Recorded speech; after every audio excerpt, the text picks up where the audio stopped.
I guess. There you go.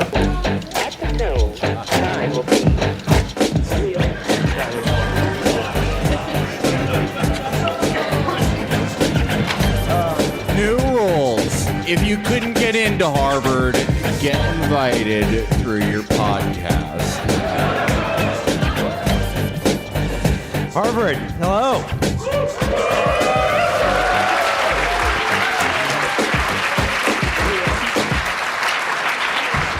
Look to your right. Look to your left. Within a year, one of you people will have dropped out to found the next Uber for toilet paper. Science Room D, are you ready for some a cappella singing? We are an a cappella group, the Positillions. We've been invited here to sing for you, and I hope you're ready. No, not at all. We are Chapo Trap House. Thank you for inviting us.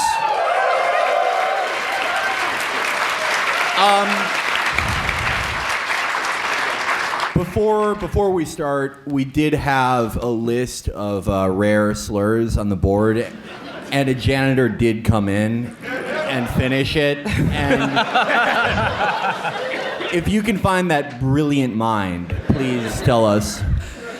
Let's do the roll call. I am Will Menaker.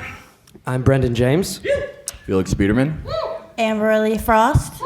Matt Chrisman. Hey everyone, I'm Virgil.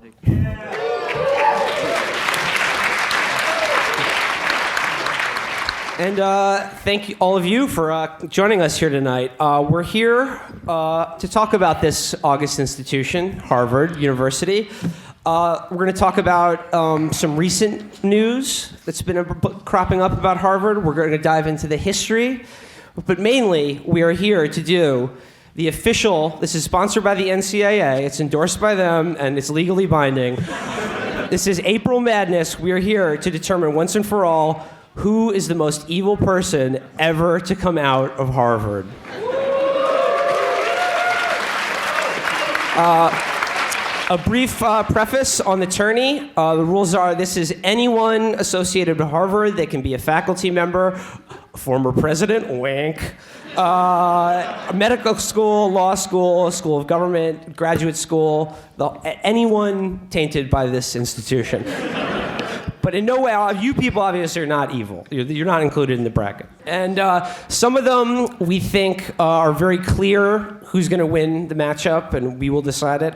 Others we will throw open to audience participation because we just think it is too fucking close. I mean, there's a lot of evil people here, and it's very hard to determine some of these matchups. So we're going to rely on sort of a straw poll audience participation for some of them.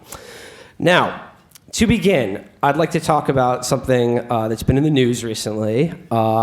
This is an article that was in the Crimson from April 7th of this month. And it's about the hot-button issue of free speech on campus. Very controversial as of late. I'm just going to read now from the Crimson article. It says here, amid a nationwide debate about the status of free speech on college campuses, a new undergraduate group has vowed to test the limits of those values and invite what some say are hateful speakers to campus. Recently formed, the Open Campus Initiative espouses, quote, support for freedom of thought, speech, and association. So far, the group has invited widely criticized right-wing speakers to campus through its president, Connor Healy, class of 2019. He said they hope to invite liberal speakers as well. So far, guests have included Jordan Peterson, a psychology professor at the University of Toronto who claims that gender nonconformity threatens free speech. They have also invited... He spoke in this very hall, according to that sign over there. Yeah, look, I didn't want to tell you guys, but I was his opening act. Sorry. They have also invited Charles Murray. Spoiler alert, we will be discussing him later. But Connor Healy says of this, we're a group on campus that expresses support for freedom of thought, and we think one great way of doing that was rather than promoting that on campus is by holding speaking events that other groups are unwilling to have. So, I just want to begin by thanking Connor Healy, class of 2019, for inviting us here today, not because of our podcast, but because of a far more important mission that we're now here to espouse, which is the Jared Fogle Innocence Project. Guys, something big happened today. Aaron Hernandez, the unjustly accused, he got free. And I remember when I started the Fogel Innocence Project. Someone said to me, "Yeah, buddy, when pigs fly, when Aaron Hernandez gets off, who's fucking laughing now?" Just a slight point of clarification: he is still serving a life sentence for the original murder he was convicted of. He's been acquitted of over 50% of his murders. And I mean, one murder, that's barely any murder. Shit, dude. It's like how you have 1 year out of your life where you don't have to pay taxes. You have one murder. I mean, you have to have a learning curve. Yeah. So, again, I just want to thank Connor Healy.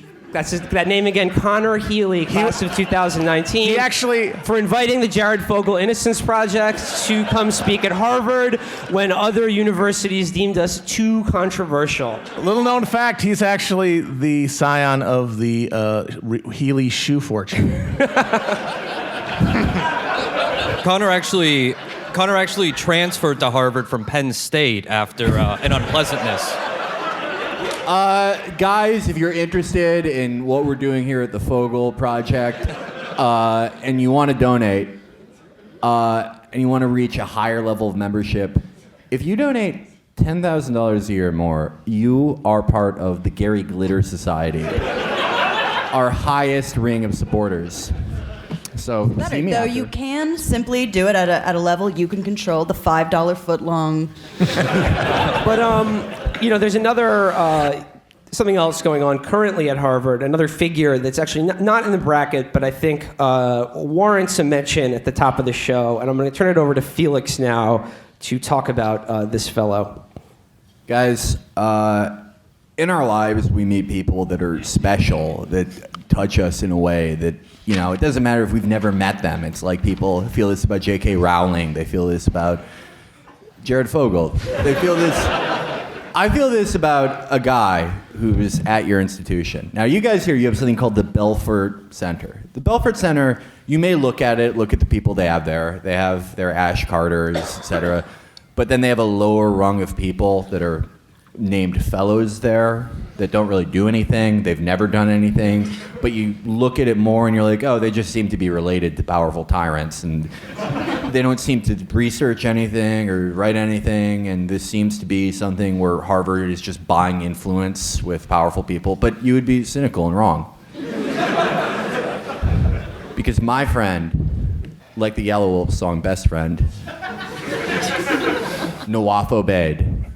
Now, some may call Nawaf Obaid, newly named fellow at the Belfort Center at Harvard, they may call him a manlet Saudi propagandist who got shit canned by the Saud family, and now Harvard just pays him money to gain access to the royals and, maybe link up donors who are defense contractors, some evil shit like that. That's wrong.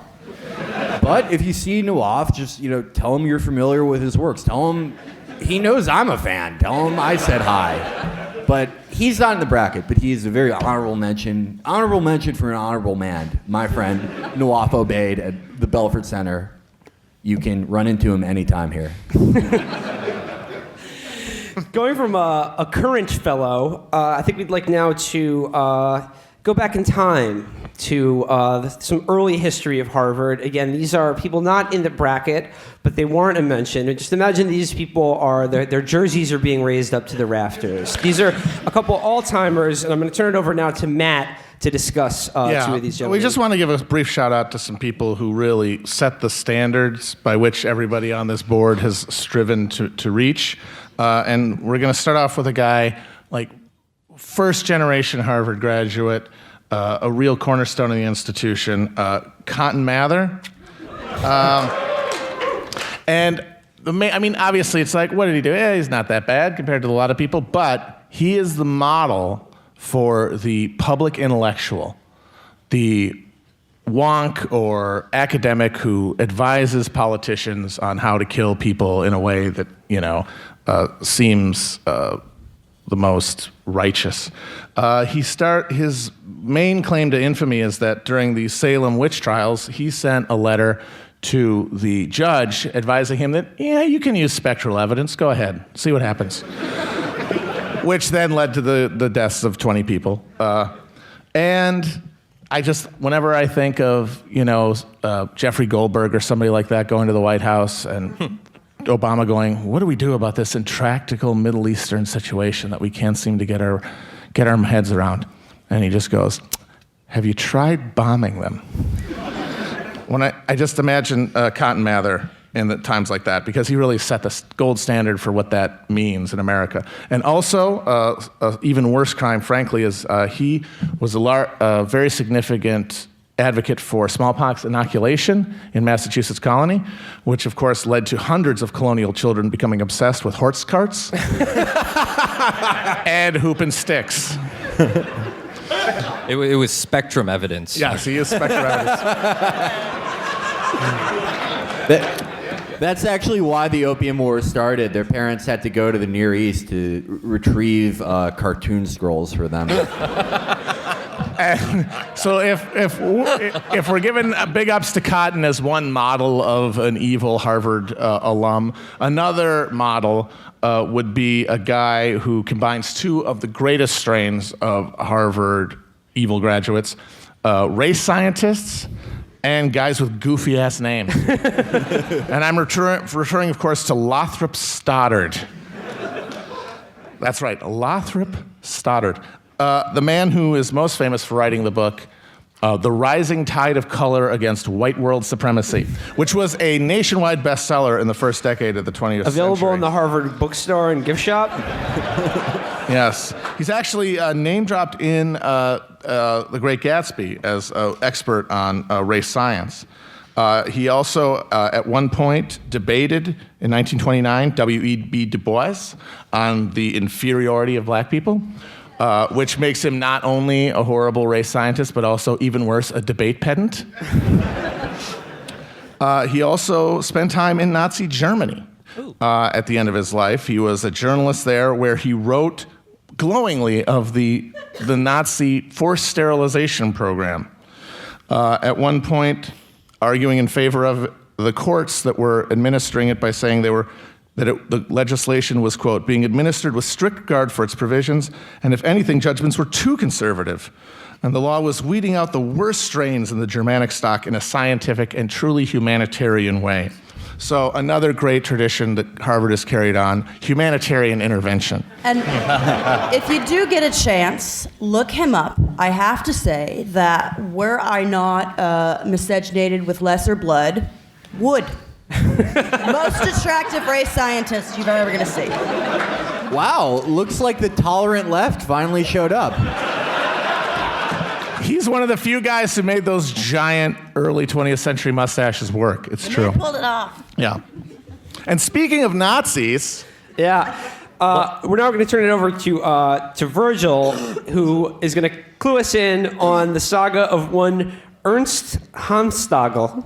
One of my favorite Harvard grads, Ernst Hanfstaengl, I think? I'm going to go with Stengel. Has anyone heard of this guy? He comes from this noble institution. He came to Harvard. He attended Harvard in the 1910s, where he was a pianist and he composed fight songs because acid jazz hadn't been invented yet, and that was all people had to listen to. And in the 1920s, he visited Germany, where he happened to attend a speech by Adolf Hitler, where he said, "What Hitler was able to do to a crowd in 2.5 hours will never be repeated in 10,000 years. Because of his miraculous throat construction, he was able to create a rhapsody of hysteria. Hitler, what that throat do?"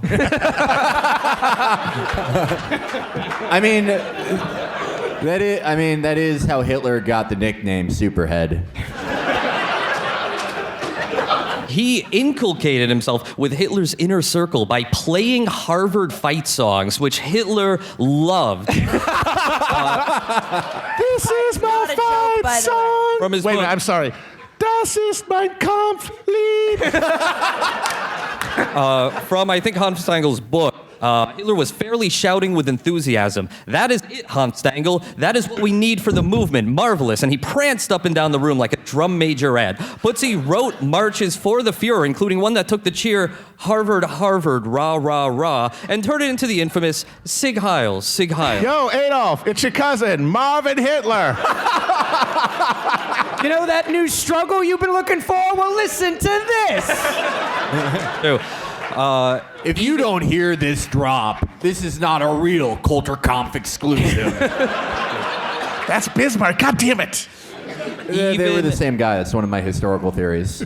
Even in the 1930s, people spread rumors that Hitler was gay, and Ernst was supposedly his gay lover. I believe the New Republic accused him as such. But Ernst did have a wife, as did Hitler, actually. And after the beer hall putsch in 1923, Ernst says that Hitler was so disconsolate that he was on the verge of suicide until his wife talked him out of it. Are we sure that she wasn't an evil time traveler sent back to save Hitler? Later on, they had a falling out sometime after the Night of the Long Knives. I'm reading from Wikipedia here.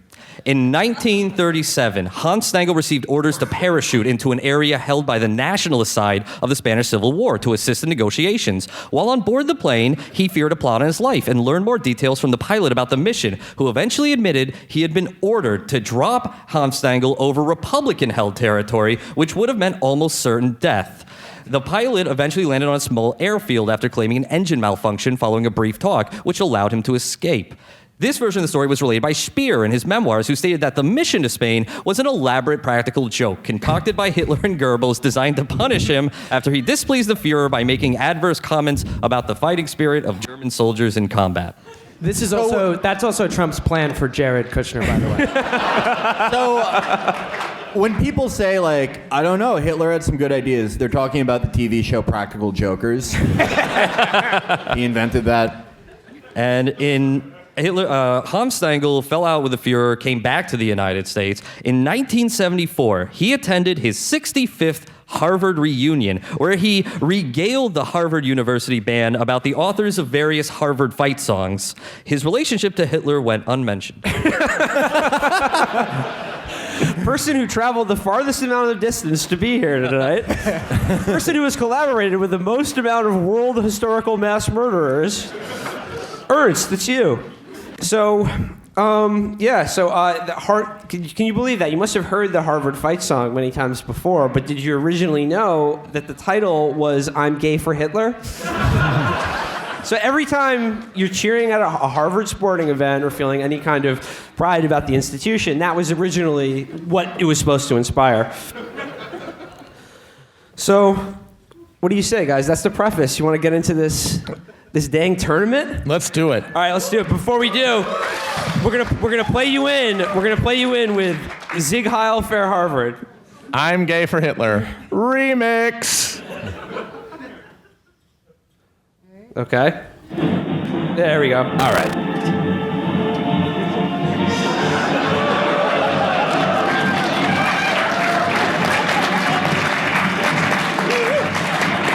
Can we get those lights on? How do you... I don't know. You get lights on that back there?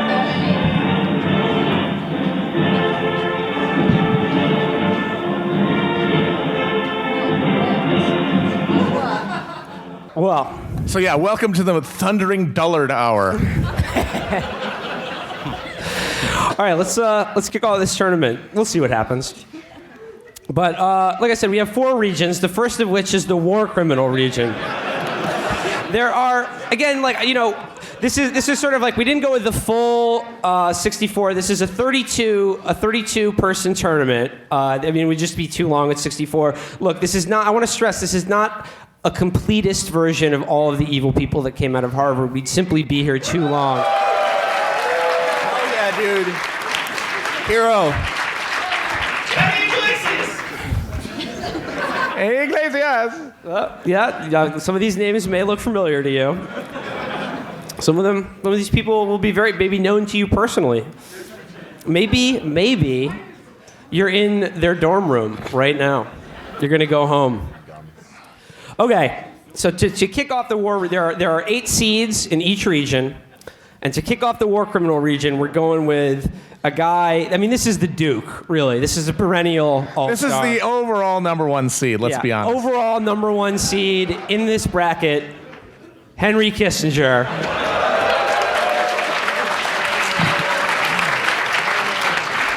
If you're looking for any elite category, like triple double, as in 3 illegal bombing campaigns in one part of Asia, you got this guy. This guy is the Michael Jordan of genocide of this. Now, for each one of these contestants, we're going to try to do like a brief rundown of the crimes, what got them into the tournament, and their punishment for being in the tournament, which is, like I said, legally binding. So Henry Kissinger, I mean, this guy, we don't need to labor too long because let's just run it down here. Tanking the Paris peace talks for Richard Nixon while he was working for LBJ, prolonging the Vietnam War, Cambodia, Laos, East Timor, Chile, Bangladesh, Indonesia, probably a whole bunch of other shit we don't even know about. But basically, this is a top-tier, all-world mass murderer.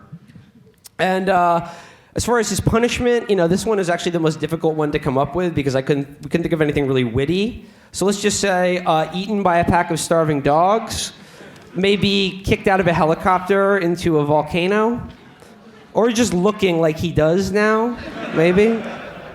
So that's Henry Kissinger, the overall number 1 seed, number 1 in the war criminal region. I'd like to make a late addition to his punishment. Go for it. He is reanimated every time he dies and has to go on Morning Joe for every morning for the rest of his life. Okay, number 2 in the war criminal region, Elliot Abrams, class of '69. Nice. Strong eyebrow game. Now, I feel like this guy is maybe not quite as well known as Henry Kissinger, but this is like a UNC type figure in the war criminal bracket.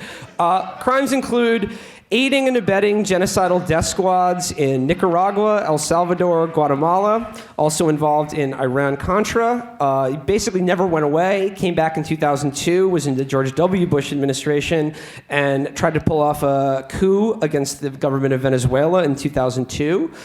He is also the son-in-law of Norman Podhoretz and Midge Decter. Midge Decter. The sound of your intestines going inside out and onto the floor of your bathroom.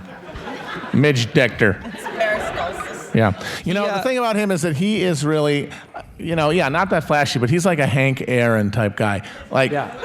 Year by year, the numbers aren't going to be too crazy. He's not going to hold the record for anything. But the production, year after year, it's metronomic. It's incredibly consistent. Yep. He never did any Kissinger, he does the tomahawk slam dunks. It's the bombing in Cambodia. It's the helicopters going over the ocean. But this guy is just grinding. He is filling Salvadorian ditches full of nuns. He's putting in the work. He's referring to, he helped cover up the El Mozote massacre in El Salvador of at least 800 unarmed peasants by the Salvadoran government in 1981. He's also married to a lovely woman who is called Palestinian children, quote, devil's spawn. He also, in Guatemala, he said of, quote, the mass killings done by Rios Montt's regime, quote, we've brought considerable progress on human rights issues in Guatemala's. And when the New York Times published an op-ed challenging the official State Department count of the mass murders underway by a woman who had witnessed a death squad-style assassination in broad daylight in Guatemala City without ever seeing it mentioned in the press, Abrams lied outright in a letter to the editor, even citing an imaginary story in a non-existent paper to insist that the man's murder had in fact been reported. So that is the type of stuff a lunch pail player does. Yeah. He's writing fake letters to the editor to come up mass murders in Central and Latin America. But this is also a man that knows his audience. He testified before Congress about Christians being, the mass worldwide persecution of Christians, which of course he used to justify Israel, et cetera, et cetera. Yeah. And he would know about the persecution of Christians, at least personally in El Salvador. Indeed. Yeah, sometimes you got to see for yourself. This guy, his punishment, the chainsaw scene from Scarface. Or Amber, you suggested one as well. Yeah, I mean, we could just give him what he wants and literally crucify him. Moving on, number 3 in the war crimes region, Frank Carlucci. This is another underrated figure. He's a Harvard Business School MBA, but he's sort of a Zelig figure who's been at the intersection of U.S. Cold War policy and private corporate power throughout his entire career. He's held a wide variety of posts all over the U.S. government and intelligence community, and over the length of his career, he's been given the affectionate nickname Spooky Frank Carlucci. After his many years of service to the devil. One of his many crimes is that doesn't even rhyme. Yeah. To me, Carlucci is kind of like a Ray Allen type player. If you are trying to assassinate a leftist leader and you just can't get it done, Carlucci comes in the last minute and clutch. You know, originally it was Big Pussy Carlucci, but yeah, probably most famous for as the second secretary in the U.S. Embassy in the Congo during the time and reign and the consequent assassination of Patrice Lumumba. Carlucci was intimately involved in the U.S. efforts to overthrow his government. He helped carry out that assassination in 1961 and then moved on just a few years later to oversee the coup of the Goulart government in Brazil by a right-wing military dictatorship. That was just a few years after what he did to Lumumba. So, Matt... Daggers from half court. Yeah. Mm-hmm. Matt, you want to go over the punishment for Carlucci? Yeah, just that his personal physician will be Dr. Sidney Gottlieb. Google it. He was the CIA's, basically Mengele, who sent a toxin-laced handkerchief to be given to Lumumba in 1961 before he was later more inelegantly beaten to death by Belgian special forces. Moving on, in the 4 seed, this guy I'm sure you're familiar with, George W. Bush. Crowd favorite. Yeah. I know that we all think he's woke now. But again, no need to spend too much time on George W. Bush. We're all familiar with his crimes include, of course, Iraq, Afghanistan, the entire war on terror, torture, and also, of course, 9/11. And let's not forget Bushisms. Yeah. It's that Daily Kush shit. Yeah. We're back. His punishment is that he has to do oil paintings of all his Iraqi victims until he dies.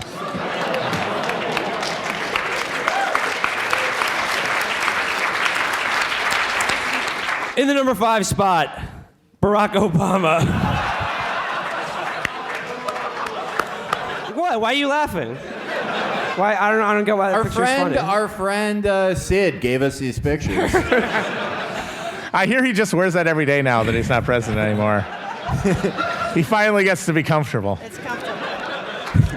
Again, no need to belabor the point too much. We're all familiar with him. Crimes including, drone war, prosecution of whistleblowers, his just generally weak and feckless presidency that accomplished almost nothing, and inaugurated a wave of cynicism and hopelessness that led us directly to Donald Trump. His let me be punishment... Oh, okay. Really, sir. No, Obama never did things like turn the fucking Yemen into the fucking Swiss cheese. He never refueled Saudi jets as they fucking triple tap funerals in Sana'a. He never did any of that. He's got a lot to answer for, but his punishment will be whatever Sharia law dictates. Coming up next, Robert McNamara. A classic. Again, this one, Vietnam, basically. He took the business acumen he learned at business school here and applied the metrics of success that he learned running the Ford Motor Company and applied them to mass murder, making body counts as the official metric for success in the Vietnam War. His punishment will be leaked Errol Morris footage a cutting room floor of him taking a shit. Number 7, Paul Bremer. He was the, of course, official manager of the U.S. occupation in Iraq, sort of the American viceroy. we're using this image because, of course, his decision to preside over the disbanding of the Iraqi army arguably led to the creation of ISIS now. Bremer was quoted as saying, when God closes a door, he opens a window. Bremer's punishment, he gets his old job back, but now. Number 8 was a big new Brzezinski. Sort of, this is like a mini Kissinger, sort of the Democrats' answer to Henry Kissinger, who is in a lot of ways... He's the Hydrox to Kissinger's Oreos. Yeah. He was, in a lot of ways more hawkish towards Russia. He hated Kissinger's policy of détente, but probably made the list here for his, role in the Afghan war or in the creation of the Taliban. We're going to read here from a quote that Zabignew gave about his arming of the Afghan rebels to fight Russia. He said, "That secret operation was an excellent idea. It had the effect of drawing the Russians into the Afghan trap, and you want me to regret it? What is more important in world history, the Taliban or the collapse of the Soviet Empire? Some agitated Muslims or the liberation of Central Europe and the end of the Cold War?" Boy, I hope that quote never comes back to bite him in the ass. Brzezinski is also on the list for his creation of the screen door nuclear submarine.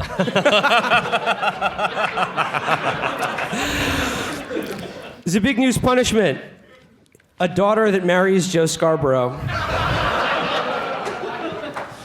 That's it for the war crimes region, but we actually do have 2 honorary mentions here. One is Bibi Netanyahu, who did take a class here. I don't think he was official. I don't know, quite made it. He audited something. It was Yeah. bullshit. We disqualified him. Yeah. We wanted him in, but he clearly didn't want it bad enough. No. Yeah, he did a paper with like really wide margins, like 16-point font. Double space. Not good enough for us, buddy. Get out of here. And also Samantha Power, who's just been appointed to a new, I think, joint teaching at the JFK School of Government and the law school. So Samantha Power, back in town, a professor from heck. But no, I just think it's funny. Like Samantha Power had the unique position of writing her whole career about the problem of war crimes, and of course none of any of these people we've talked about have actually done. But then in her role as UN ambassador, had to basically spend every day going, yeah, everything I've written about that actually doesn't apply to Israel. Okay, so we got to do the bracket, right? Yeah, So now we're going to have our good friend Tim Faust come up. And friend of the show, you might have heard him. You might have heard him. Our very own Vanna White. You might have heard him on a recent episode where he expertly walked us through the perils of American healthcare, and he's here now to just I bet you did not think he wore a bandana when you listened to that episode. Tim, there's Tim chalk Faust, or as underneath I the, first referred to him before I knew his actual name, every single one of my high school boyfriends. All right, so what do we think here? Okay, so in the first, the 1 seed versus the 8 seed, this is Henry going up against Zabignew, the big foreign policy guys of the Republican and Democratic administrations. But you know what? This is Not a contest. This is chalk here. This is Mighty Ducks versus Mighty Ducks 2. Any crime that Kissinger did, or any crime that Brzezinski did, Kissinger also participated and then has 3 more illegal bombings or something like that. It was all it was just hold my beer after hold my beer. Yeah. Easy. So, Tim, could you put Kissinger in the next round? Thank you. Brzezinski will be taking a manned rocket mission to the sun. I have a lot of Polish jokes. I grew up in Chicago. Okay, in the second matchup, we have Elliot Abrams against Paul Bremer. This one's kind of tough. 2 Bush guys. Yeah. I mean, I think that... Well, this is basically, what is this? This is this is Iraq versus Central America, Yeah. if you want to reduce it down. Sure. Ooh. I don't know. I gotta vote for Bremer. We're still in the midst of We are doing still in the midst of the disasters. Iraq thing is the issue. But we also have George up there. We have George W. Bush also for so Iraq. Iraq is represented. Yeah, maybe we want to...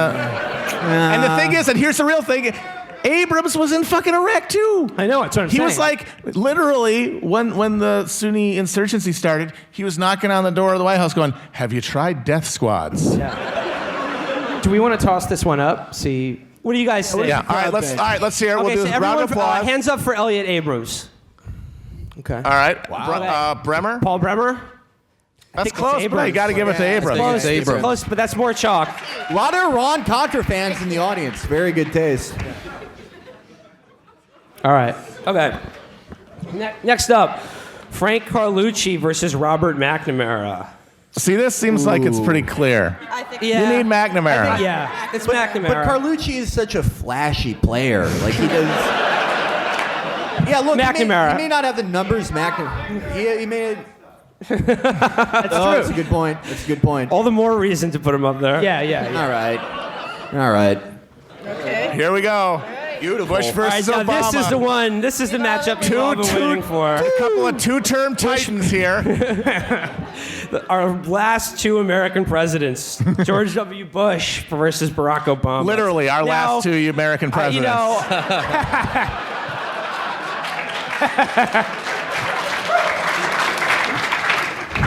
Now, I don't mean to, disappoint someone who thinks our analysis is shit. I'm sorry, He tried his best. You try working with John Boehner. But, maybe not to disappoint, maybe, bring back one member of the audience. This one's Bush. Obviously. Yeah. Come on. not that big a tanky. Come on. In the competition. You're just getting cute if you try to argue that Obama's worse. In the competition. Well, actually. Yeah, that's... In the competition between the fake pumpkin and the gay Muslim, one side of bodies weighs far more. Yeah. Congratulations to President Bush. If you say Obama, you're like one of those people who says, my favorite British invasion band is Herman's Hermits. Good for you. My favorite Christmas movie is The Act of Killing. So in the round two, okay, here we go here. Round two, Henry Kissinger versus Elliot Abrams. Now, this is a Duke UNC style matchup. They both have longevity in their favor. Yeah, but again, I'm sorry to do this, but this is chalk all the way. Henry's taking it. Yeah. Yeah. Easy. Yeah. All right, so this literally is Vietnam versus the Iraq War. Yeah. Yeah. Body count higher in Vietnam. Much higher in Vietnam. Yeah.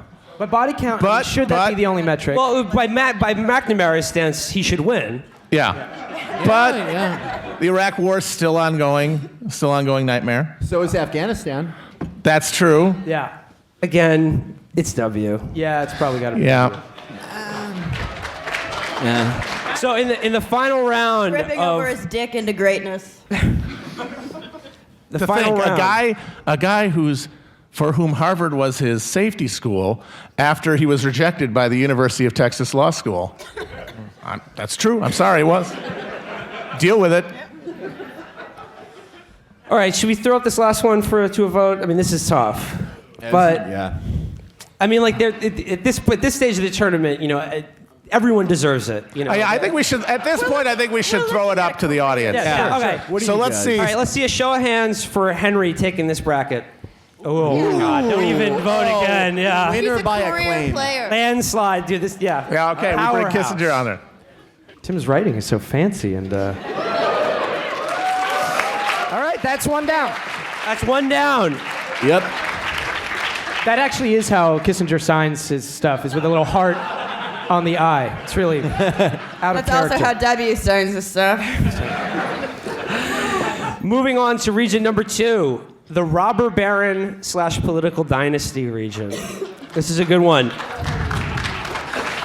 Kicking off this region, the number 1 seed, former Harvard president Larry Summers. Is this your homework, Larry?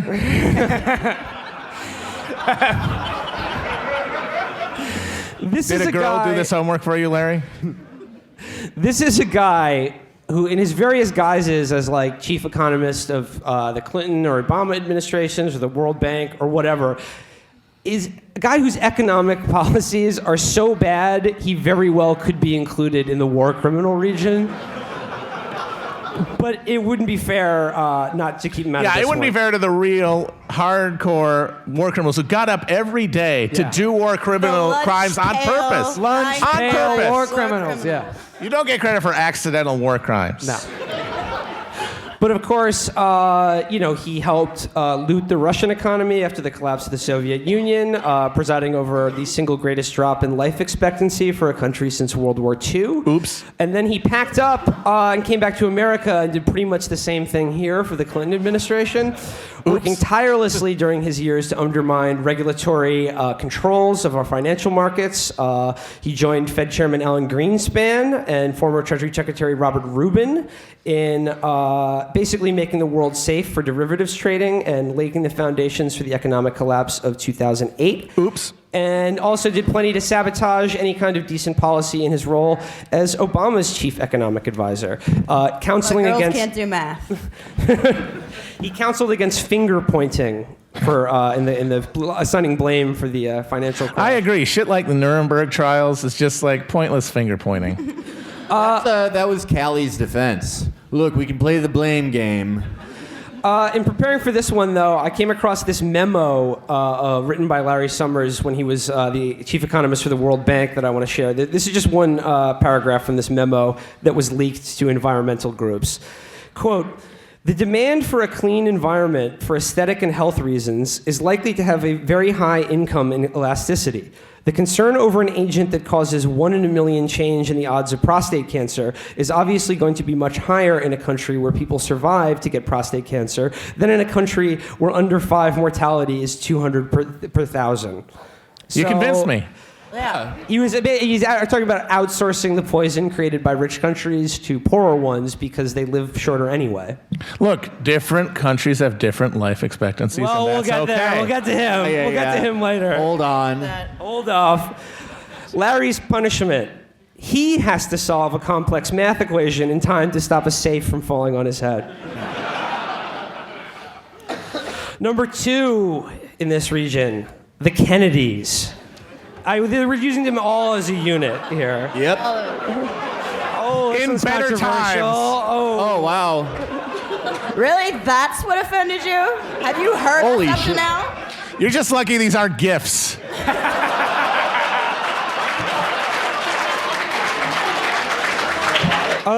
I don't know. Maybe we just have a lot of Volkswagen drivers in the audience. No need to belabor this one too long. Just generally being the most overrated political dynasty ever. Oh, God. They are the Joe Namath of fucking political dynasties. The punishment, it's already happened. Yeah. Yeah.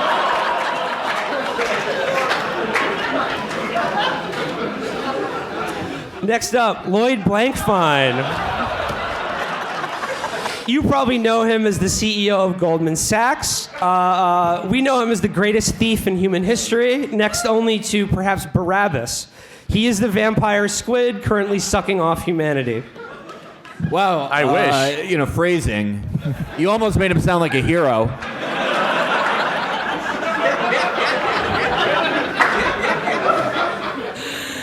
Punishment. His bank and organs are nationalized. Next up, Mark Zuckerberg. He brings you love.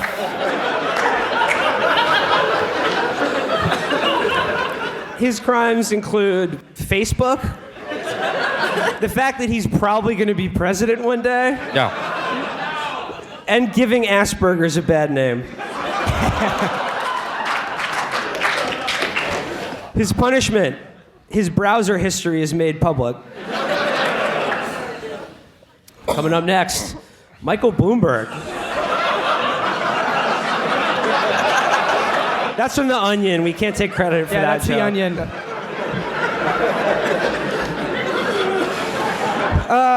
Crimes include being worth $47.6 billion, and if I need to elaborate anything more, I don't think there's really a point, but also stop and frisk, and just generally being the archetype of a nasally, imperious billionaire asshole who thinks he knows what's best for you.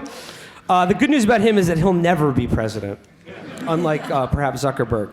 His punishment, every time he's photographed, it must be next to an average-sized adult. Alternately, we could drown him in a 64-ounce soda.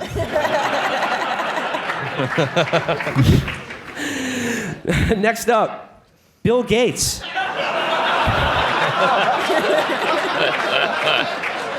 That was my gag. I just want to drop in. Virgil, you had some crimes Bill Gates was guilty of, right?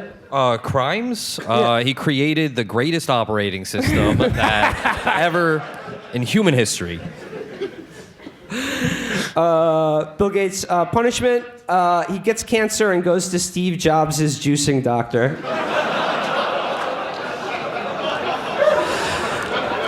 Number 7, the Roosevelts. Yay! More shit analysis coming right up. Their crimes, the New Deal. Just kidding, folks. But, you know, they're pretty rotten, too. From TR, even Oh, to God, beloved TR Franklin. is a CrossFit guy, basically. TR is the most annoying fucking if TR is your favorite president, you have a sharp beard. Or you're Elizabeth Warren. Yeah. No, yeah. That is her favorite president. Yeah, because Elizabeth Warren, like everyone else who loves TR, is like an epic bacon person. It's bullshit. He sucks. He wasn't even like the most combat ready president. Abe Lincoln was a catch wrestling champion and would have demolished TR. Fuck him. I'm glad he's dead. And let's not forget, dude, his son Kermit, who was instrumental in the overthrow of the Mossadegh regime in Iran, which led to, of course, the Shah coming back, and then the 1979 revolution, and in 2 years, nuclear Armageddon. I gotta say, Kermit indirectly causing the glorious Islamic Republic, kind of a point for the That's a point for them. Kinda. The Roosevelts, their punishment, reincarnated as Kennedys. And last but not least, bring up the 8th spot in the robber baron region, David Rockefeller. Whoa! Very, very sad year for us. This man passing on, the man who gave us permission to be weird. Yeah. Give your blood to David. Crime, I mean, again, no one... Being a Lich King? Is that a crime? No one that rich isn't guilty of something, but come on, just not dying on for so fucking long. Thankfully, his punishment is currently irrelevant because it's currently being doled out. Yeah. So that is it for the robber baron region. Let's break it down. Tim Faust, come to the stage. Thank you. Okay, first matchup. Larry Summers versus David Rockefeller. Again, I hate to be all chalk, but Larry's taking this no Easy. problem. He's still around, still grinding it out. Yeah. Larry Summers. And I mean, all Rockefeller really did was just sit on a comically large pile of gold for his whole life. Yeah.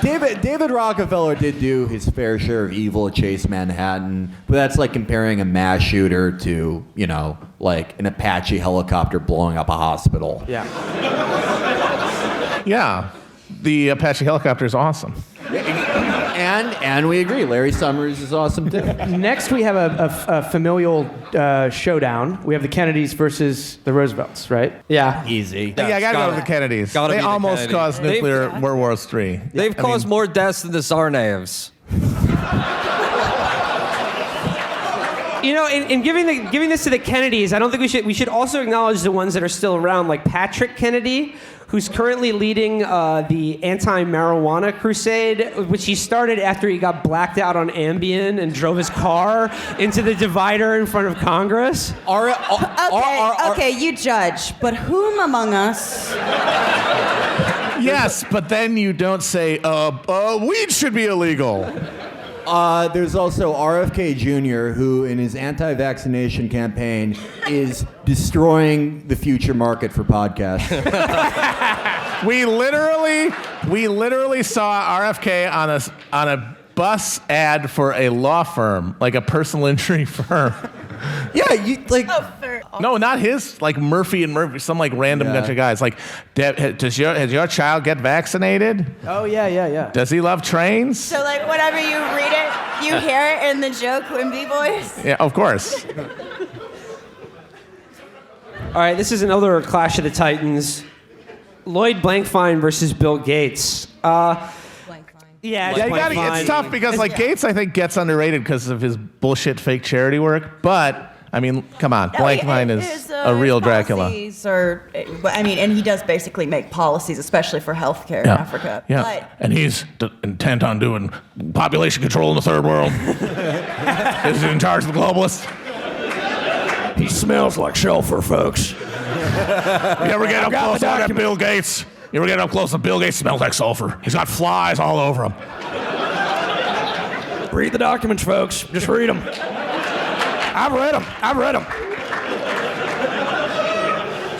By the way, Brendan's Alex Jones impression very underrated. He's actually he's my great. canon of all of our the Alex only one of Jones us that can impressions. do impressions. Okay, this next one is super hard. This is like a blowout overtime fucking, yeah. I have a strong opinion on this one. Okay, Mark Zuckerberg versus Michael Bloomberg. It's Zuck, man.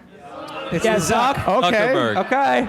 Why? What? They're currently consolidating a bunch of fact checkers from legitimate news sources to bring like fair and accuracy in reporting, but brought to you by Facebook. What could go wrong? Okay, but Facebook advocacy reporting.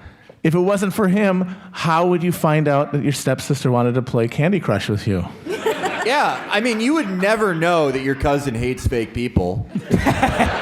Okay. I want to bring up a point. I want to bring up a point for Bloomberg, my man, one of the most powerful manlets ever in the world. Bloomberg is responsible for the Bloomberg terminal, which helped flash trading a lot. It helped create the financial crisis, which led to Obama, which led to a delegitimacy crisis when he ate dog in the Oval Office. Bloomberg's crimes, everyone always looks at from when he was the mayor of New York, but when his time at Bloomberg, the company that he Also, invented, naming it after yourself, very tacky. yeah, very. He's a tacky hoe. Yeah. But again, it's more localized. Okay. I think we should put it up to the audience. Yeah, leave Show it up of to the hands audience. for Zuck. Oh. Yeah. Yep. Okay. It's fine. Zuckerberg. That's home. When she suck and you keep zucking, I don't know. Check this out, guys. Dick Zuckerberg. Awesome. $54,000 a month for that. Back of the net. Jurassic Park. Jurassic Park. Okay. Larry Summers. By the way, can we hurry up? Because I'm genuinely getting creeped out by David fucking Rockefeller looking at us. Okay, real quick. Larry Summers versus the Kennedys. Summers. Yeah. Easy. Wow. Next one. Oh, Lloyd Blankfein versus Mark Ooh, Zuckerberg. Now this, hold on a minute. I want to hear the evidence. This is a real Clash of the Titans. Oh, God, this you is sound like a- Wall Street versus Silicon Valley. Cocaine versus Adderall. Using teens for sex versus using teens for your immortality potion. Like these are the foundational, these are the two poles of evil in America. Shall we put it to And the they're both audience? at the height of their should. power. Yeah. We should. I mean, there's no way we can decide this on our own. So, show of hands for Lloyd Blankfein. Okay. Oh God. This Ooh. Interesting. is tough. Show of hands for Mark Zuckerberg. Oh my God. God, this is that like- looked like a fucking tie. No, that was Lloyd that was won. clearly Lloyd blank. won. Yeah, I think there was Think more so? for Lloyd, more for Goldman What Sachs. about we do? Great What if we do a choice. clap? We can all agree that everyone brought their best game. Yeah. Lloyd. Lloyd, yeah. Look, I agree with you, but I lost. Oh man, I had Zuck going all the way. Fuck. Now you owe $100,000 to the bookie. You're a degenerate fucking gambler. You know that? Tell me you fucking bet the money. Just tell me you fucking gave the money. You paid the money. I was gonna give the money to these guys. Okay. These people are too young. God. So you can see them. The Only final 90s kids. matchup: Larry Summers versus Lloyd Blankfein. All right. Well, this is like you've got the ideological architect versus the guy who actually made all the fucking money from the policies. That's true. Yeah, So it's basically a tail wag the dog. Over beneficiary, though. I'm sorry, Q Bono. Symbolism. Q Bono. Who benefits? Like, who is the architect of power? Who's the real architect of power in a capitalist society? It's the actual capitalist, i.e., Lloyd Blankfein. Summers is just his handmaiden. Summers has such a hand in policy and also has shaped a million little mutants that he sent out from this very institution into the world. Yeah. Summers has his own Slimers that come out of the folds in his gut. Summers also has way more bodies. He has way more bodies than Blankfein. I know we're not counting bodies like we were in the last bracket, but it's got to count for something. I think so. Are we going to... God fucking... Are we going to be swatting the flies or doing something about the manure? That's the question. Okay. The case has been made, but this one, again, we got to throw it up to the audience. Yeah. Can we get a show of hands for Larry Summers?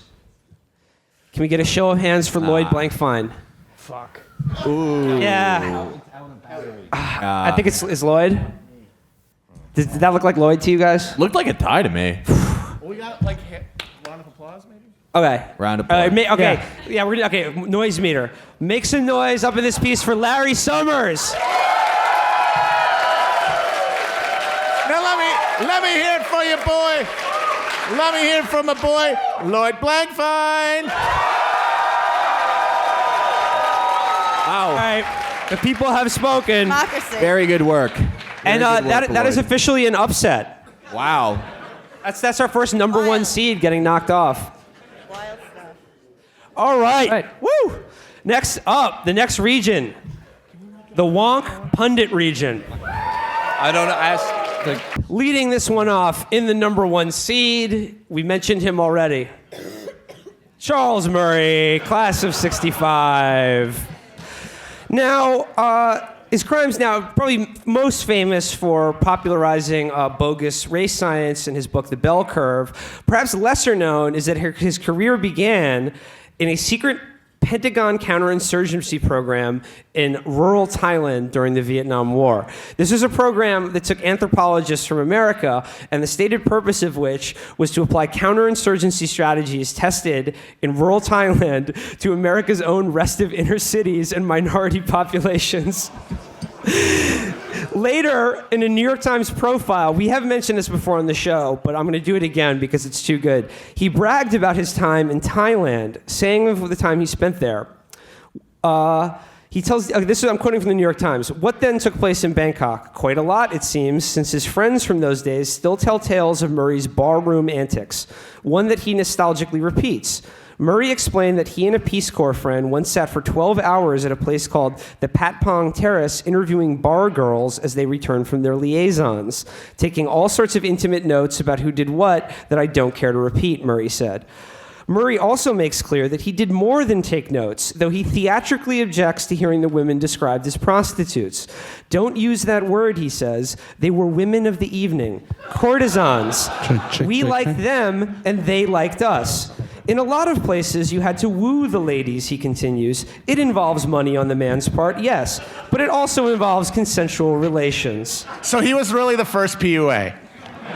No, this is the face of the man who thinks the stripper actually really likes him. That incredibly flashy chrome dome, that's peacocking. Now here's another one, which I guess in our notes is referred to as the cross-burning incident, which is always Never a good thing to have on the old CV as a cross-burning incident. Please Sign of things to never come. amend my Wikipedia to have an entry called the cross-burning incident. Yeah, that's not a good sign. While there is much to admire about the industry and inquisitiveness of Murray's teenage years, there is at least one adventure that he understandably deletes from the story. The night he helped his friends burn a cross, they had formed a kind of Like good you guys... never did spring break. Yeah. They had formed a kind of good guys gang, the Mallows, whose very name from Marshmallows was a play on their own softness. Yes, that's it, the softness. Yeah. Not the color of a marshmallow. In the fall of 1960, during their senior year, they nailed some scrap wood into a cross, adorned it with fireworks, and set it ablaze on a hill beside the police station with marshmallows scattered as a calling card. Yeah, I'm in a gang. Well, what are you talking about? These white hoods are dunce caps. Rutledge recalls his astonishment the next day when the talk turned to racial persecution in a town with 2 black families. There wouldn't have been a racist thought in our simple-minded minds, he says. That's how unaware we were. A long pause follows when Murray is reminded of the event. Incredibly dumb, he says, but it never crossed our minds that this had any larger significance. And I look back on that and I say, how on earth could we be so oblivious? I guess it says something about that day and age that it just didn't cross our minds. That day and age was high school in 1960. He kind of defeats his entire eugenics premise when he's like, "No, I was too dumb to know how horrifically racist this was." It's like, you have the skull for it. You should have known. Okay, sure. He burned a cross, but people forget that he also burned a star, a clover, heart. I mean, it was just a coincidence, and you're going to talk about the cross. That's the only thing you're going to talk about. Well, That's not fair. those are the marshmallows that are in Lucky Charms cereal. Exactly. My favorite part of this story is his implication, oh no, my town was too small to have racism. That's a big city thing. We did not have the money for that. Charles Murray's punishment: skull measured with vice.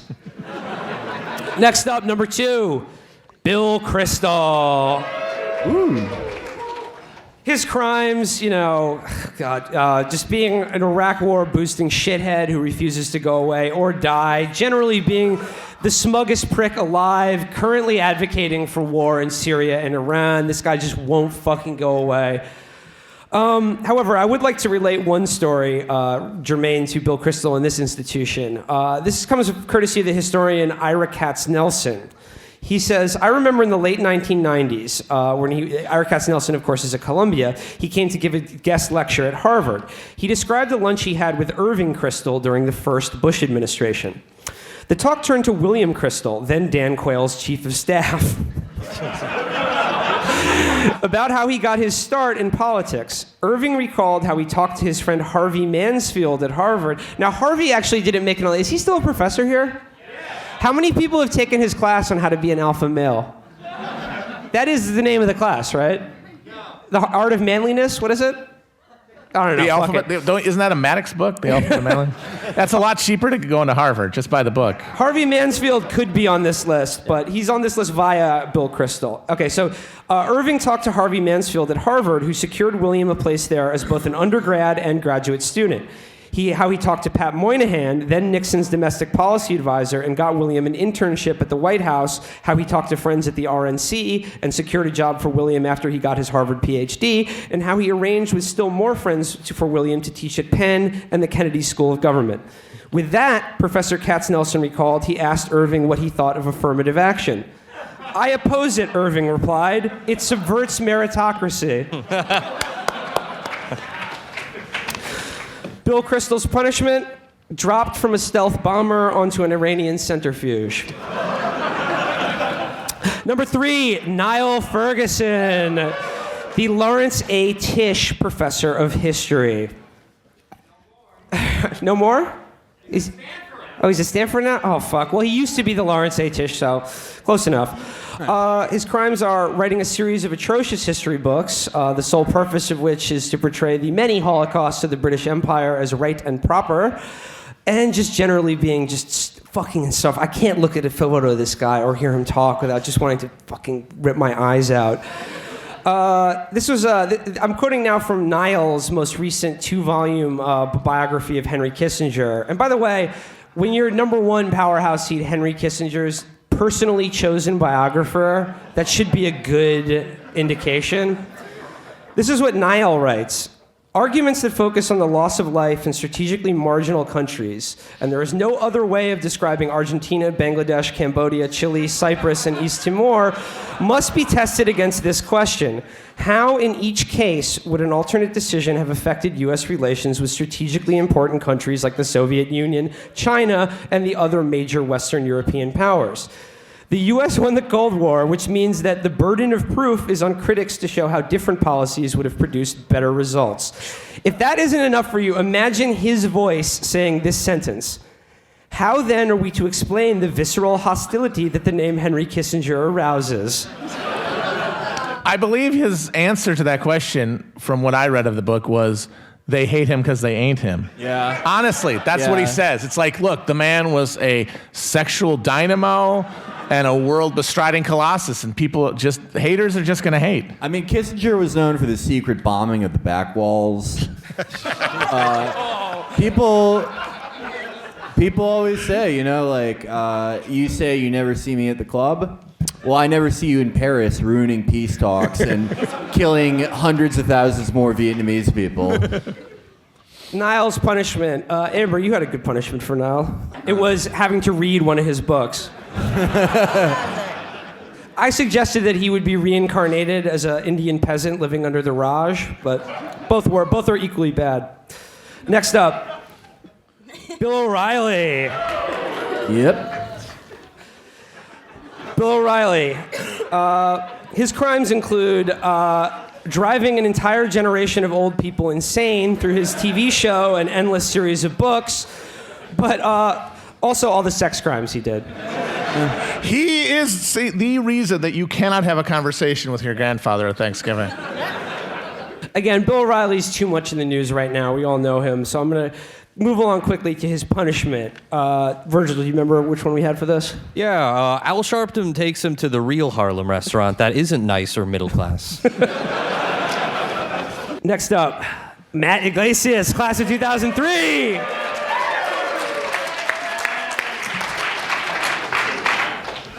Again, no need to belabor this one too much. The pictures kind of do the work here. Crimes include that fucking suit. Original founding member of the Kings of Comedy, Matt Iglesias. Matt Iglesias. How many of y'all like means testing? Matt Iglesias, who has listened to this entire episode wondering if he would be on it. He made it. You made it, Matt. His punishment, of course, it's almost hack at this point, but subjected to the labor standards of another country. Number 6. You guys are going to like this one. Ross Douthat! Woo! Boss Ross! We've done so much with Ross over the course of our show. This almost seems like... Yeah, he's young. Little son. He's a young gunner. He's the youngest New York Times columnist ever hired, I believe. Yeah, by the way, he is how old? 30, late 30s. Yeah. This is what being that does to you. It comes out on your face. It makes you look like He's that. got a reverse picture of Dorian Gray in his attic. Yeah. He is... The guy in the painting is actually having sex. Ross Douthat is the Doogie Howser MD of not prescribing birth control to women.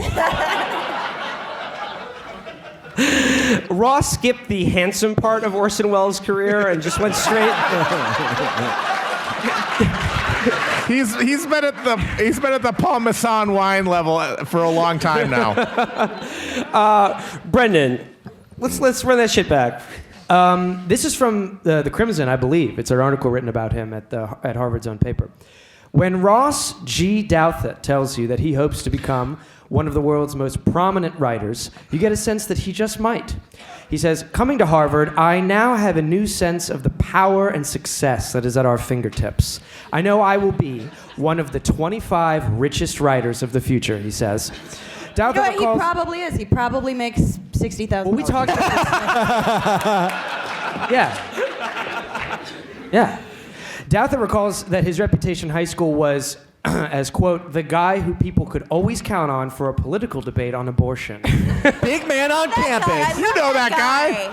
That beloved character that we all loved. Yeah. The guy who yelled at you while dangling from the top of a flagpole. Here comes the abortion guy.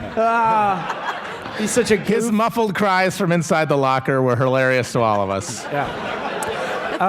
Just a little taste of Ross's young days. His room is adorned with posters of Audrey Hepburn and Marilyn Monroe, stars from Hollywood's glamour heyday, as well as a towering tribute to Gladiator. Quote, this is the best part. Quote, Like he's so gay and it's not even cool. quote, I think that Russell Crowe's, I can't even read this. All right. Do it in the Orson Welles Palma Sunline voice. Do it in the Alex Jones voice. Quote, I think that Russell Crowe's evocation of manhood is something all men should aspire to, he explains, particularly when there are such obvious parallels between Rome and the United States, what with the combination of splendor and decadence And of it empire. burning.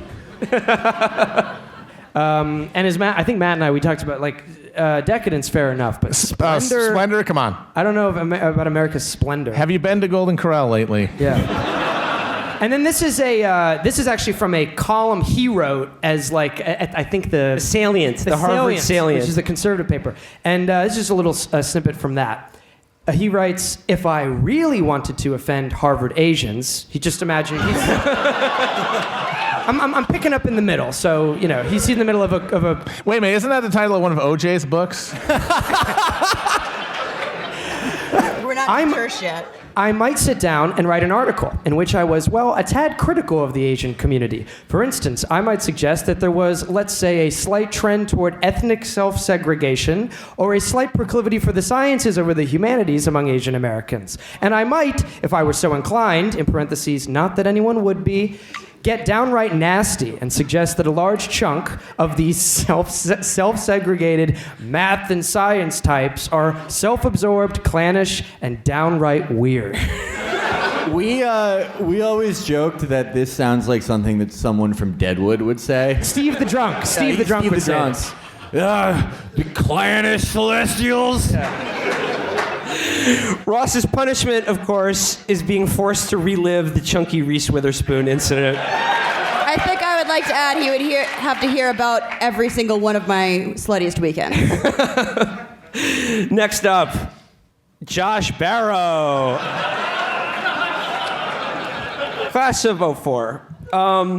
Barrow, his father was a famous Harvard professor. He still teaches here, I believe. Okay. Yeah. Shout out Robert Barrow. How'd he get in? I don't understand. Robert Barrow is also one of the silent evil heroes of macroeconomics in the late 20th century. He could be on here. Barrow has at one point, I think, defended eating pizza with a fork. Yep. Yeah. He chuckled about the lesser Ivies, so if you're from one of them, fuck this guy. Not the Will and I am. Elites are elite for a reason. He's just had a lot of really I just hate him more than anyone on this hate him list. too. He's a big annoying douche. I really, really hate him. If the Academy worked the way that he says it does, or the way he would say that it should, he'd be folding sweaters at the Gap. Yeah, he is. But the instead, poster he's child. pissing on the proles, who he thinks aren't as elite as him. Yeah. And He's the a poster dumbass. child of an empty-headed nepotist who constantly praises the technocracy we live in. So my suggestion for a punishment for him is he's forced to change his last name to Smith and try to get a job at AutoZone. That's good.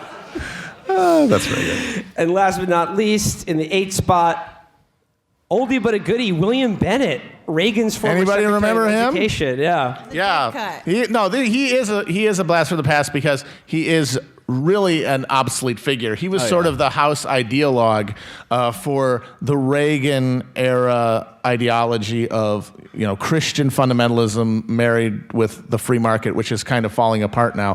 He wrote a bunch of hectoring books about the need for virtue, some incredibly long, boring, propagandistic history books that really unfortunate homeschooled kids have been forced to read by the millions by now. And his greatest crime is not the hypocrisy of the fact that it was recently discovered that the author of The Book of Virtues lost millions of dollars gambling. It was that he lost the money on slot machines, which is the lamest fucking gambling you could possibly do. He's a grandma gambler. He is. He's a grandma in one of those junket buses from Boca Raton. That's like if I went bankrupt and I was like, man, I was just living too fast. I made all the in-game purchases on Candy Crush. Yeah, and he really is living his punishment right now. And Yeah, he's absolutely. watching. He's watching his beloved GOP, which was the bastion of Christian morality, get turned by Trump into Animal House. Yeah, that moment when Trump picked up the Bible and went, "You people love this stuff, huh?" Like. That's going to replay in hell for William Bennett over and over. Okay, Tim Faust, let's break down this bracket. Tess.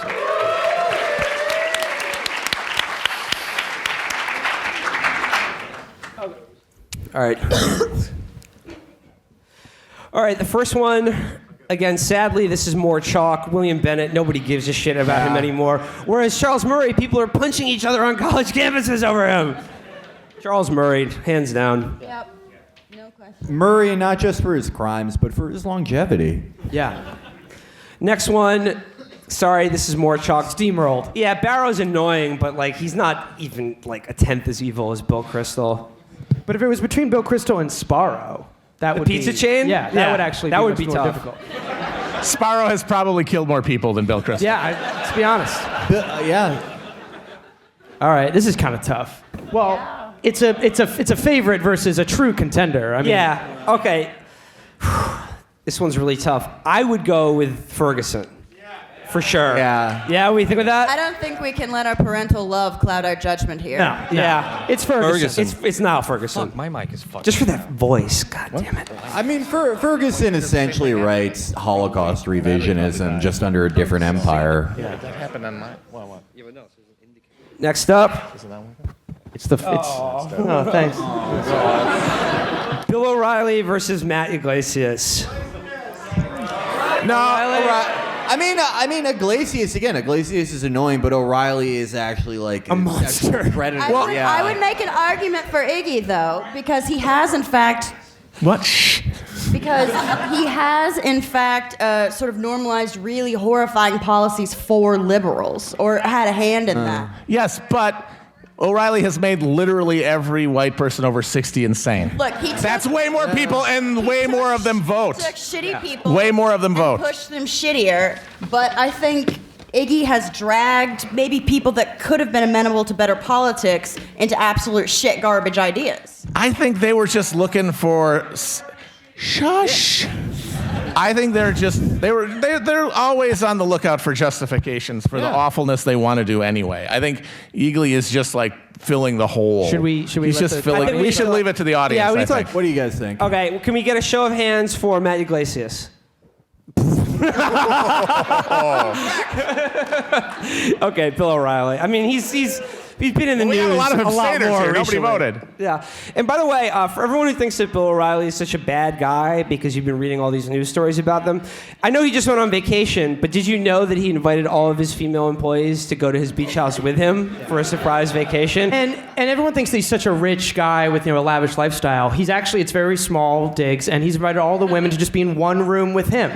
He's sharing it with everybody. It's a timeshare on Cape Cod, and he's down to earth. He's really generous too. Like he loves taking girls to Forever 21 and just standing outside the dressing room with mirrors on his shoes for some reason. So it's a okay. Oh man. This is a real tough one. This is like another Duke Actually UNC hard. thing. This one is really tough. This is brutal. Charles Murray versus Bill Kristol.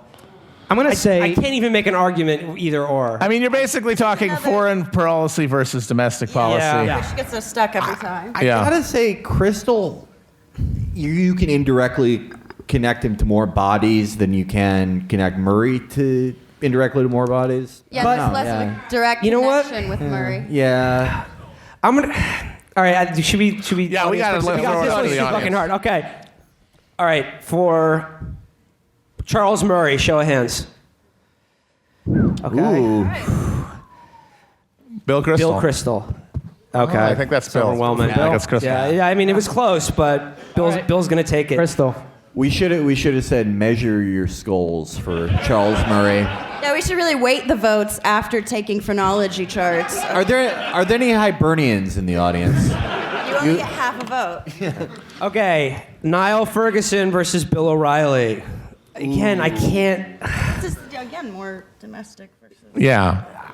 It's very difficult. But once again, it's like how many people have read a Niall Ferguson book? Yeah. How many people have read a Bill O'Reilly book?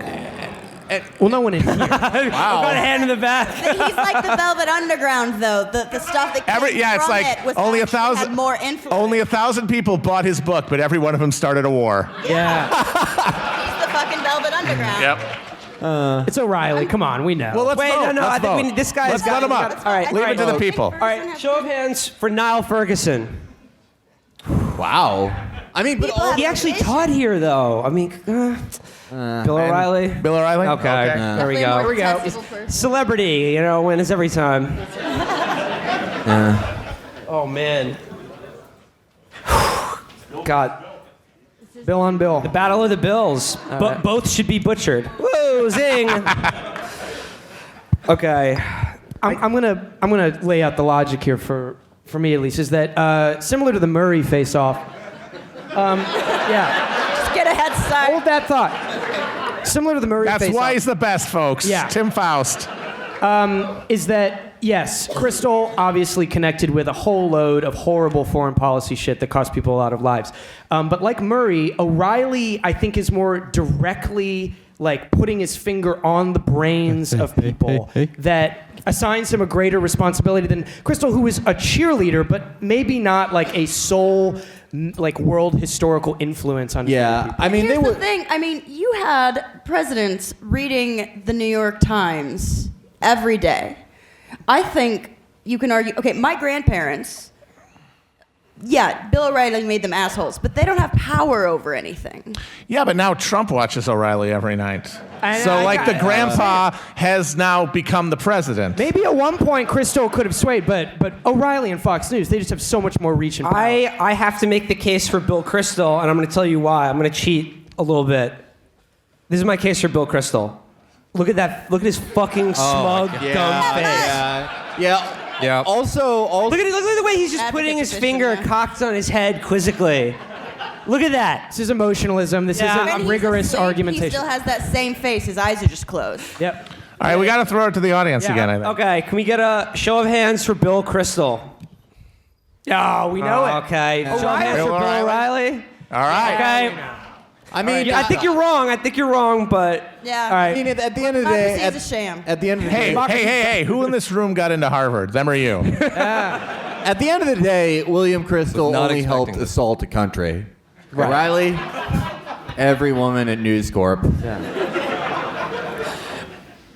Okay. All right. Bill O'Reilly takes it in right. the media wonk region, which brings us to our last region, the boner region. Boing. Yeah. This is sort of like a grab bag. These are people who are sort of like a miscellaneous. They don't quite fit into any of the other characters. They're like the non-sporting group at Westminster.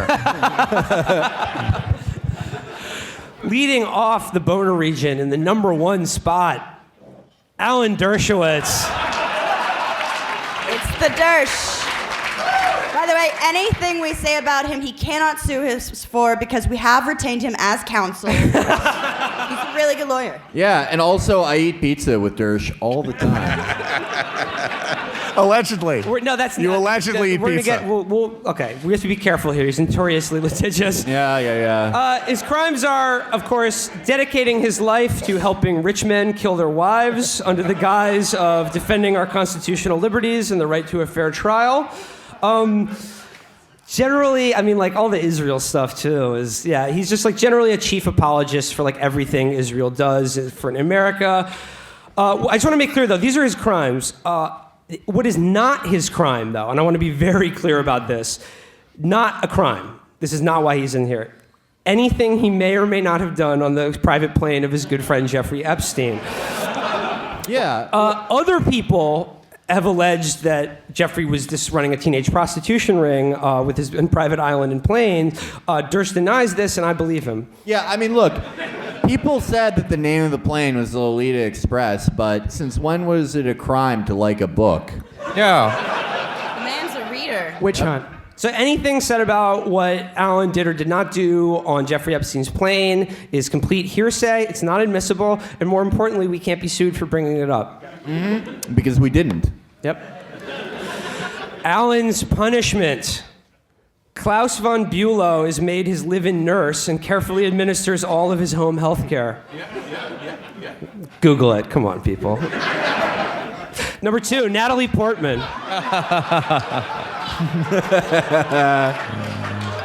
Did we get the right? Yeah. Okay. Yeah, okay.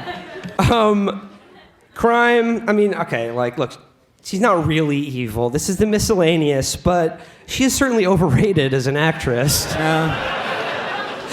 However, when I was looking this up, this is too good not to include. I found this quote from Alan Dershowitz about Natalie Portman being his student. I think it was just a cartoon boner noise. This is the boner region. This is Alan on Natalie Portman. She was in my seminar called Neuropsychology and the Law, and I didn't know who she was because her name was Natalie Hirschlag, he said, referring to Portman's birth name. It was a few weeks into the semester that I learned she was an actress, but she was a terrific student. How to damn someone with faint praise. What do you think of Natalie Portman? She was a great student. Well, check this out. Portman's paper on new methods of lie detection earned her an A+ from Dershowitz, the highest grade in the class. Talk about grade inflation. Jesus Christ. A+. I didn't even think they gave that outside of like kindergarten. We talked a lot about her career, he says. Oh, wow. I bet he loved the movie Leon the Professional for some reason. It is good direction. He likes good movies. Another weird part about that is it said that the paper that she got an A+ on was on new methods of lie detection, which is like, isn't that a hokum bullshit science to begin with? Like, we've got a new way to extract false confessions from suspects. A+. Yeah, it involves midichlorians. Again, not going to be too hard on Natalie, but her punishment is that she is forced to discuss Star Wars canon with Virgil at length. That's not a punishment. I said I wasn't being too hard on her. Number 3. Oh, this is a good one. Phyllis Schlafly. Schlafly. Schlafly. We wanted to bring some, real gender diversity to the bracket game. But just some good notes on Phyllis. Here's a good quote. By getting married, the woman has consented to sex, and I don't think you can call it rape. Sexual harassment on the job is not a problem for the virtuous woman, except in the rarest of cases. Yeah, somewhat ironically, worked up until her last gasp of life. She was a career woman. The last thing she ever wrote was a piece calling for a ban on foreign-born players from Major League Baseball. She's still mad about Jackie Robinson. This was actually the best thing that I found out about Phyllis Schlafly. Like, she died recently, R.I.P. The last thing that she ever wrote was this sentence. It is time to cut off visas for foreign baseball players and return our national pastime to Americans. With my last breath, I curse the Latinos. Shocker, she was a St. Louis Cardinals fan. We had a good punishment for her, but she did kind of live out her own punishment. I mean, the thing is, she did all that campaigning for conservatism because she wanted a position with Reagan's campaign, and as some prominent, it was Steinem. Steinem actually said, poor Phyllis, she Uncle Tom'd herself right out of a job. She's sort of the Grendel's mother to every right-wing ghoul in America. But her punishment, of course, is that she finally breaks the glass ceiling, keeping women out of the deepest circle of hell. Number 4. Ted Kaczynski, class of '62. This one's pretty quick. His crime? Being right about everything. He called it. Read it. It's good. His punishment? None. He said, let my man out. Free Ted.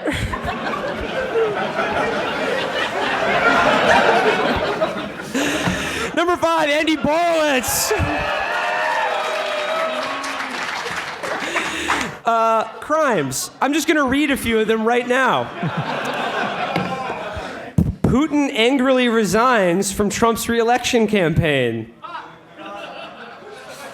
White House denies any ties to United States. That's absurd. Trump breaks world record for unconstitutional travel bans. What does that mean? That's not a reference to anything. I want to know how much he makes. It should be exposed. Obama denies wiretapping Trump, quote, like I'd want to hear more from that fool.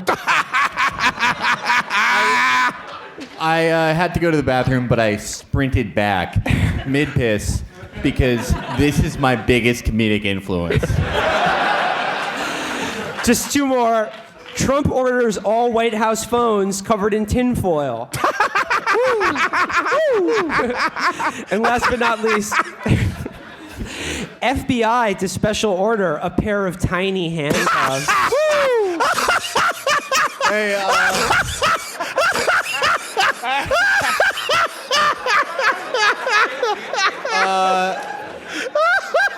I think.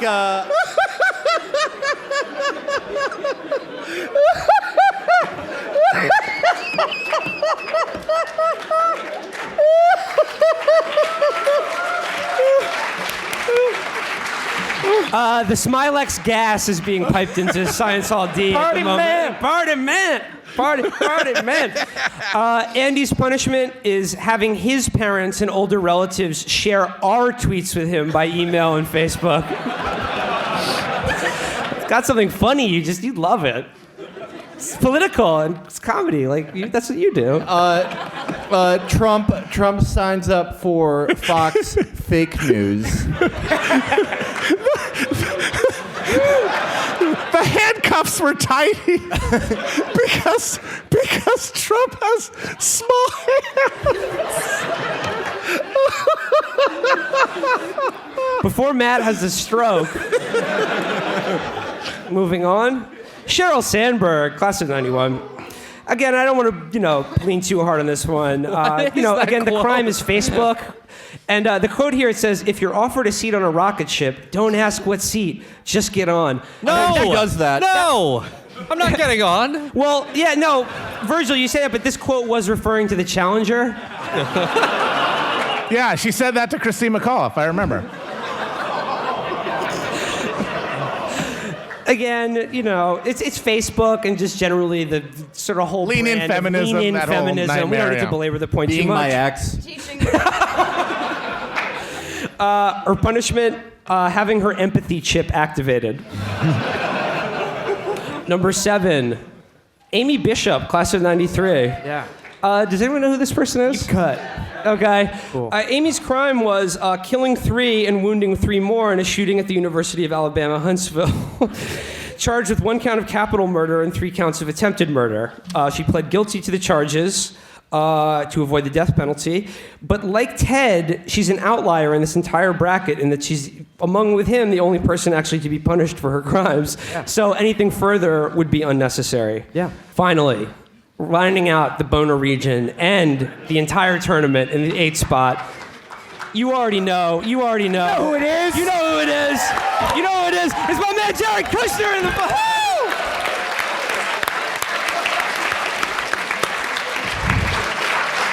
I hope this isn't Final Fours in the other type of final. The solution kind. I guess the main thing to note about Jared, I mean, we all know he's like the princeling to our current president. He's currently in charge of our Middle East policy, Iraq, and making the government run as efficiently as a business. We'll see how that goes. But his dad did give $3 million to Harvard so he could go here. Anybody else have that happen? Really? Anyone else know that feel? Really? You should be thanking his organ thief dad because that was kind of a gift to you, the institution, gracing you with Jared. Yeah. All of that donation was tax exempt as well. Because that's how charitable it was. His punishment, finally, being cucked by both Justin Trudeau and his father-in-law. Okay, the last one. Tim, let's do it.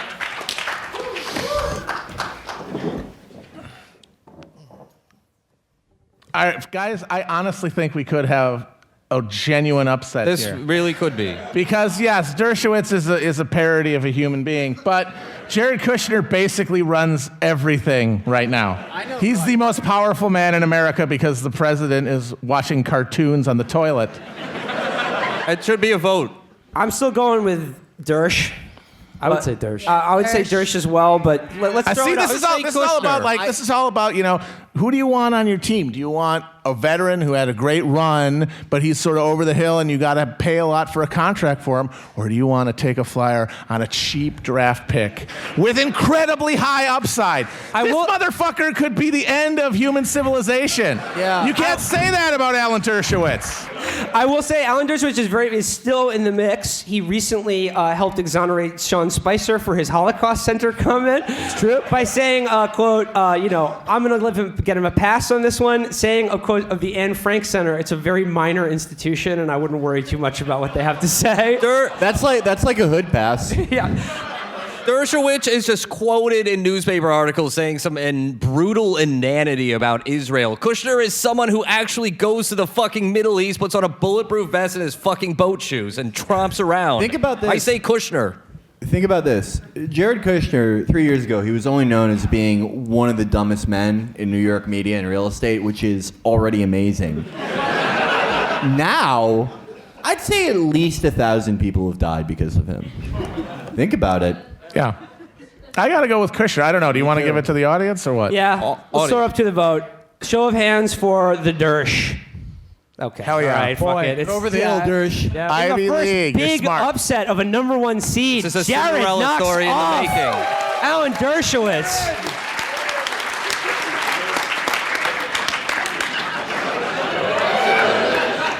Also, he stole my name. Fuck that guy. The original Kushbaum. Okay, this one is, next up is actress Natalie Portman versus triple murderer Amy Bishop.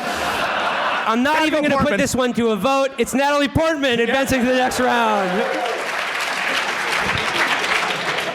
We will sign no treaty, Senator. That line has done more damage to more people than Amy Bishop's gun. It's true.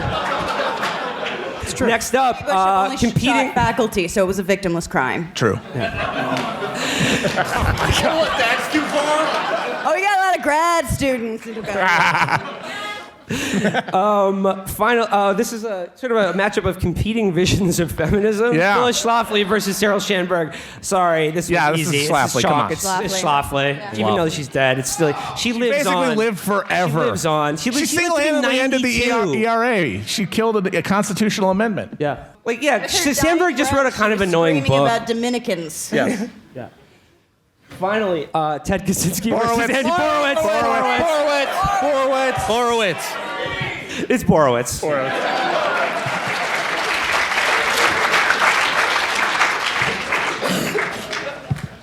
Oh man.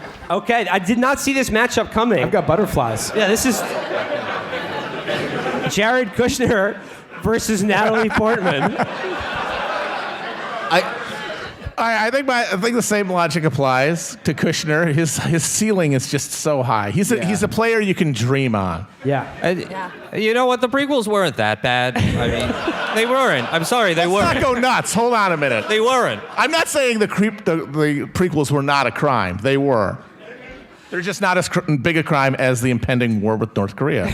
I could even see Jared Kushner making an offensive reggae character in CGI for his own enjoyment. I don't even think we need to throw this one. I can feel the mood in the room. Kush is advancing to the.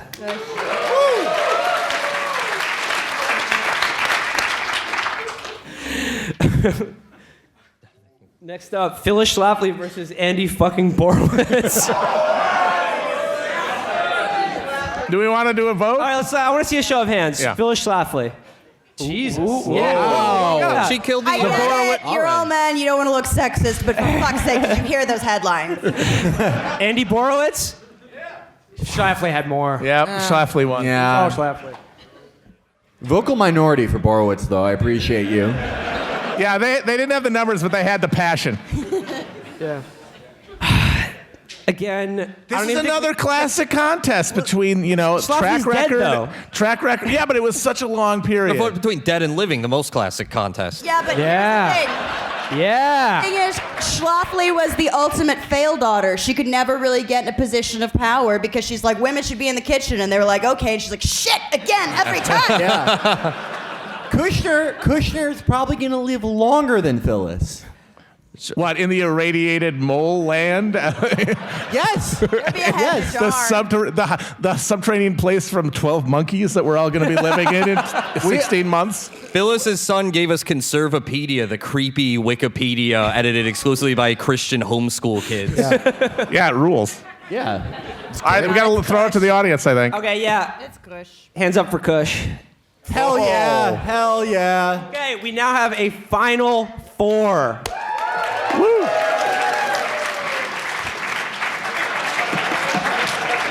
All right, Look at the thing. Okay. That's why Tim is the best. Yeah. okay. The winner of the war criminal region is going to face off with the robber baron region. Henry Kissinger versus Lloyd Blankfein. Holy shit. Wow. We promised you a final four that was going to be really fucking evil. And this is delivering. Yeah, it's Henry the classic, Kissinger is still yeah. the overall number one. Yep. Yeah. But man, Lloyd Blankfein had a Blankfein's strong really showing coming out of the Yeah. robber baron region. He made Gotta some wonder- upsets. He blew through. Yeah, he's clearly got a little bit of momentum. Blankfein versus Henry Kissinger. We cannot decide this by ourselves. Show of hands for Lloyd Blankfein. Holy shit! Oh my Holy God! shit! Show of hands for Henry Kissinger. Okay. Okay, all right. Blowout. Duke. The chalk don't lie. Duke is there every year. I agree with you. He shows up. That's the thing about Kissinger. He is carried in a sedan chair in his monstrous cartilaginous form Yeah. from talk show to talk show. All right, here we go. This is so stupid. All right, so this is actually another one where you've got an interesting interplay because O'Reilly is part of the reason that we have Kushner. Like, it's sort of a passing of the baton thing. Yeah, but Chicken egg thing. yeah, I mean, like, but at the end of the day, who was a better baseball player, Hank Aaron or Barry Bonds? I don't know. Those are the only two baseball players I know. So I understand sports metaphors that what we're doing now, but I think we're kind of stuck in there's a mouthpiece and then a seat of power thing, but we cannot deny the influence of ideology. Here's Right. what I'm going to say is that Kushner hasn't actually ended the world yet, okay? He's in the position to. He could. If we do this next year as cockroach mutants or whatever, then maybe he'll win it. There's But always ri- next year. But right now, I think O'Reilly, as a person, deserves more of the top spot than Kushner does. I think this is O'Reilly's going to be his last go around, honestly. yeah, He's a titan. yeah. He's a titan. I mean, he literally might get canceled. I mean, he's really on a precipice Yeah. here. And like, if you can look back on, he can look back on a career of just Here's a question. Do you stirring. think Jared would have been able to survive all of the fucking shit that O'Reilly has survived at Fox and not gotten fired? Yes. No. You Yes. think so? No. Yes. I think Yes, Trump would because- can. Well, hold on a minute. No, I mean, like, they would have bought his What? way into it. Do you think Trump would can somebody for sexual assaults? Yeah, exactly. Yeah, you're right. no, but the thing is that okay, O'Reilly like worked his way to that position. Kushner has just glided on like this big wad of money his whole life. That's been with the Horatio cushion. Algebra vehicle, He's the I he's in the understand, but cushion. good He's been argument. cushioned. Kushner's been cushioned by money his entire life. He can't fuck up basically. Right. Whereas O'Reilly has like got to that position because like if Yeah. Kushner was in the O'Reilly position and didn't have the money, you'd never know who the fuck he was. So is that a pro for O'Reilly? I think it's for O'Reilly. Yeah. O'Reilly. Yeah. Well, one It's killer. Yeah. He's bootstraps. one thing. I did make an offer to Bill O'Reilly Yeah. in case he does get canned. Yeah. Oh, for our show? Yes. Yeah. Seventh mic coming Yeah, soon. Yeah. Well, I guess we got to put it to the audience. Yeah, to the audience. Hands up for Jared Kushner. I told you. I told you. He came Bill in with so O'Reilly? much pop too. Yeah. Holy Wow. shit. A lot of Wow. you have had a lot of ruined The holidays. lion, Bill O'Reilly. Which leaves us the And as is championship. often the case in Final Fours, anticlimactic championship Yep. match. It really is. What are the seeds? Kissinger was 1, O'Reilly was Okay, so O'Reilly was a 4. He was a Yeah, that's not terrible. pretty good. It wasn't Yeah. chalk. Yeah, it wasn't straight chalk, but we got Henry Kissinger versus Bill O'Reilly. It's Kissinger, right? Obviously. It's got to be. There's no fucking need to Henry talk about Kissinger. this. Again, true to form, like Duke, the number 1 seed overall wins out. Yep. And it's because he's really fucking evil. Yep. So there you have it. Harvard's most evil person, this is now legally binding. Henry Kissinger will be kicked out of an airplane into a volcano. Yep. Yeah. Give yourself a big hand. But not before we present him with a handsome diploma declaring him Harvard's most evil alumni. Yeah. Where is our honorary diploma? Can we bring those down? Yeah. Yeah, someone bring it down, please. Can you give it to me in like a fake science, like lie detectors or meteorology? So, guys, any closing thoughts? Guess not. Yeah, none. Oh, I've got one. Veritas. There you have it. Harvard University, we're Chapo Trap House. Thank you so much for hanging out with us. Thank you, guys.